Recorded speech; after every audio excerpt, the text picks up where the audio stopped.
Frindle by Andrew Clement. Please turn to page 84 for chapter 13. When you hear the bell, be sure to go to the top of the next page to continue reading along. Let's begin.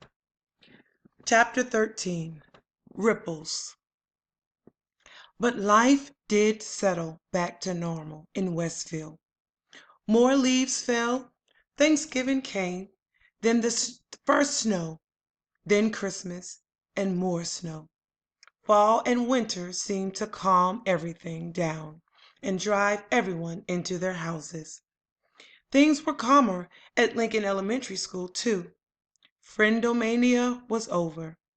But that didn't mean the word was gone. Not at all.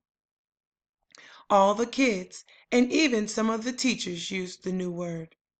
At first, it was on purpose. Then it became a habit. And by the middle of February, Frindle was just a word like door or tree or hat. People in Westville barely noticed it anymore. But in the rest of the country, things were hopping.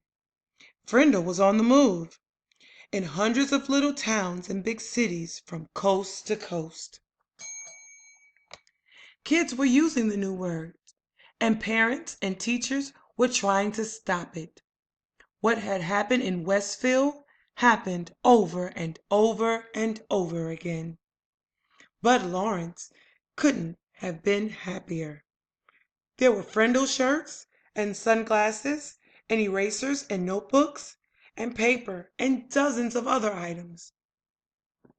The new line of Frindle imports from Japan were a big hit, and now there was talk of selling them in Japan and Europe as well. The checks that went to Nick's trust fund got bigger and bigger. Bud opened his own factory in Westville to make Frindle baseball caps, which created jobs for 22 people. And in March, the town council voted to put up a little sign on the post below the town's name along Route 302. It said, "Home of the original Frindle." And Mrs. Granger? She seemed to have given up, or perhaps she had been ordered to. No one knew. Her poster about the forbidden word had quietly disappeared from the bulletin board, and the kids were not staying after school writing sentences anymore. It was business as usual, except for one thing. Everyone in fifth grade got at least one word wrong on his or her spelling test each week. Every week, the first word at the top of Mrs. Granger's list was pen. And each Friday during the spelling test, every kid spelled it Frindle.